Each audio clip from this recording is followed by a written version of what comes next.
তো এই বোনারপাড়া যাত্রায় আজকে আমার সাথে ছিল শিহাব ও বিলাল। আমরা তিনজনেই যাচ্ছিলাম বোনারপাড়া। প্রথমে আমরা বাড়ি থেকে অটো যোগে চলে আসলাম ভেলুরপাড়া রেল স্টেশনে, কারণ আমাদের যাত্রাটা শুরু হবে এই ভেলুরপাড়া থেকেই। আর আমরা যাব হচ্ছে সকালের পথরাগ ট্রেনে, যেটি কিনা এই ভেলুরপাড়া রেল স্টেশনে আসে 8টা 40 মিনিট। নির্দিষ্ট টাইমে ট্রেন না আসায় বারবার আমি ও শিহাব দেখছিলাম। তো কিছুক্ষণ অপেক্ষা করতে করতে ট্রেন চলে আসে। তো বিলাল মজা করে হাত দিয়ে ইশারা করতেছিল ট্রেন থামার জন্য। ট্রেন তো অবশ্যই থামবে এখানে। আজকের এই পদ্মরাগ ট্রেনে প্রচুর ভিড় ছিল। যাই হোক, ট্রেন থামা মাত্রই আমরা ট্রেনে উঠে পড়ি। আর এটি যেহেতু লোকাল ট্রেন, প্রতিটা স্টেশনেই দাঁড়াবে, এটাই স্বাভাবিক। তো দেখতে দেখতে আমরা সোনাতলা রেল স্টেশন অতিক্রম করলাম। অল্প কিছুক্ষণের মধ্যেই আমরা চলে আসলাম পরবর্তী রেল স্টেশন শালমারা।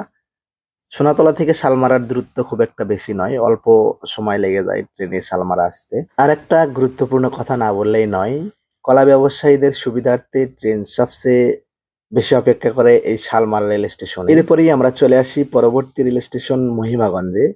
এই মহিমাগঞ্জ রেল স্টেশনটি আমার ব্যক্তিগতভাবে অনেক ভালো লাগে, কারণ এই মহিমাগঞ্জ রেল স্টেশনটি অনেক পরিষ্কার পরিচ্ছন্ন এবং প্রাকৃতিক অপূর্ব সৌন্দর্যই ঘেরা এই মহিমাগঞ্জ রেল স্টেশন। আর এই মহিমাগঞ্জ রেল স্টেশনের পাশেই প্রাকৃতিক পরিবেশে বসে ফুচকা বা চটপটি ঝালমুড়ি খেতে পারবেন, এরকম ব্যবস্থা আছে। এই মহিমাগঞ্জ রেল স্টেশন থেকে অল্প একটু দূরেই রয়েছে এই অপরূপ সৌন্দর্য জায়গাটি। একদিন আপনাদেরকে পাখির চোখে দেখানোর চেষ্টা করব। এখানে সমহিমায় দাঁড়িয়ে রয়েছে দুইটি ব্রিজ, যেটা কিনা পাখির চোখে দেখলে আপনাদের অনেক ভালো লাগবে। তো কথা বলতে বলতে আমরা প্রায় বোনারপাড়ার কাছাকাছি চলে এসেছি।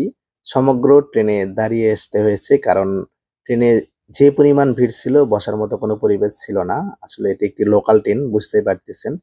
তো প্রায় বোনারপাড়ার কাছাকাছি চলে এসেছি। সামনে যে রেল স্টেশনটি দেখতে পাচ্ছেন, এটি বোনারপাড়া রেল স্টেশন। তো আমাদের আজকের গন্তব্য ছিল এই বোনারপাড়া রেল স্টেশন।